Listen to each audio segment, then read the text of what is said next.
With so much content whizzing around out there, there's only one storytelling platform that helps you keep calm and stay informed and inspired: Flipboard. Flipboard curates the world's stories so you can be smarter in your work, life, and play.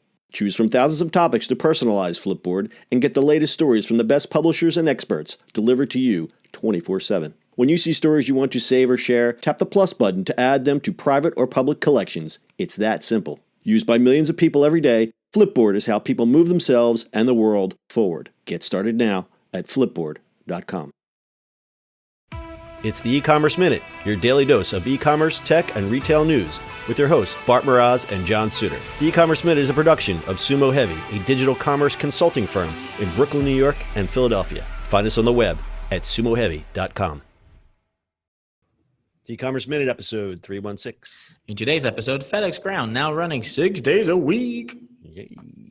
FedEx has announced that they will be expanding their ground operations to add a 6-day to their delivery schedule. The move is in response to the growing demands being put on the service due to the explosive growth in e-commerce, as well as the upcoming holiday season. Currently, FedEx delivers Tuesday through Saturday and only adds 6- and 7-day schedules during peak season, which traditionally begins on Black Friday, although many retailers are rolling back the season to start at Thanksgiving Day. FedEx is expecting record volume this season and plans to hire 55,000 temporary workers in addition to their current staff of 425,000 to meet the demand. The rise in demand for e-commerce goes beyond peak, said Raj Subramanian, FedEx's chief marketing and communications officer, in a statement. It's a year-round phenomenon, and we are ready to meet that demand. FedEx Ground has operated 6- and 7-day operations during the holidays for several years as e-commerce has grown, and thanks to strategic investments in our network, we are now well-positioned to operate 6 days a week in the U.S. all year to best serve the rapidly growing demand.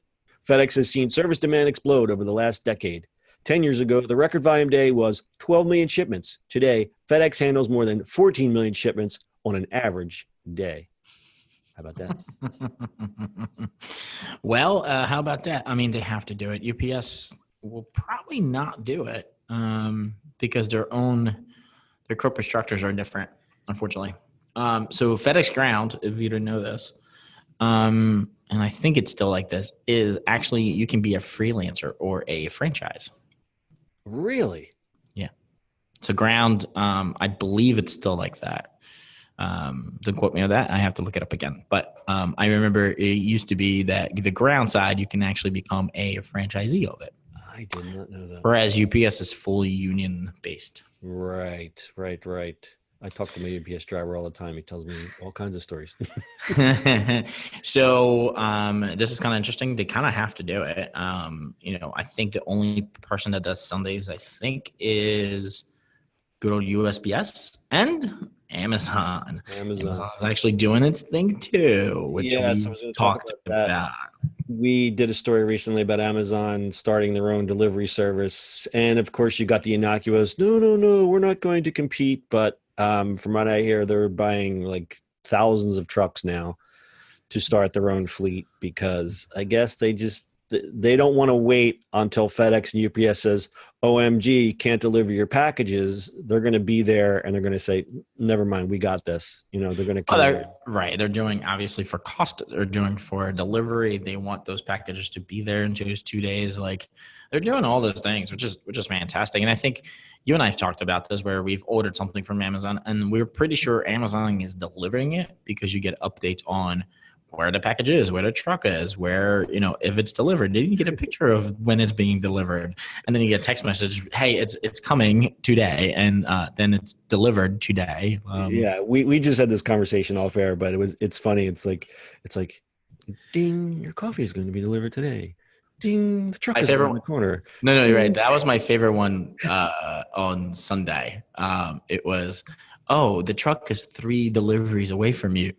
And if you click on the text, it shows you a map and it shows you how close it is to your house. And then, of course, you get the ding, your coffee's at the door. Ding, hey, here's a package of the coffee sitting in your door. You better come get your coffee. Ding, your coffee was delivered at 3:00.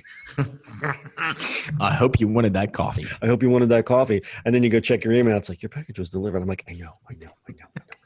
And it seems like a bit of an overkill. But what did you call it? Chain of custody?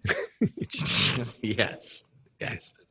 You know what? It's better than something from USPS. Sometimes you're like, your package has not been picked up. Oh, it's been delivered. Well, here's my What? favorite because I use the eBay example because I still sell some stuff on eBay, and it's like, or even if you order something, it's like tracking number. I just laugh and it just says in transit, in transit, and And then then it's like 2 days delivered. go I'm like, by and it's like still in transit, and then it's like delivered. I'm like, I don't have it. I don't have it. or Delivered. I'm already eating it, and you're just delivered 2 days. That's the other thing, right? Right. It's like I've already eaten it and thrown it in the trash. It's like your package is being delivered today. And you're like, no. No, the worst is it's like, oh, let me check where are my pants at in transit. So this let's get back to the story. FedEx going 6 days a week is actually really good for small businesses because they don't have to worry about that gap. They have that extra. They now have that extra day. I mean, it's going to be great for e-commerce because obviously your stuff's going to get there. I don't know if it's going to get there faster this year, but at least they can meet the demand, which seems to grow exponentially each year and does not seem to be slowing down. Correct. All right, that's a good story. You got anything else, Bart? Nope. All right, that's your e-commerce minute for today. Full show notes are at ecommerceminute.co. We'll see you on the internet tomorrow. That's it for today's show. If you like the show, do us a favor and subscribe or leave us a review on iTunes. And don't forget, you can now listen to the e-commerce minute on your Amazon device. Just add e-commerce minute to your flash briefing. And finally, if you have a comment or suggestion or just want to say hi, find us on social media at Sumo Heavy.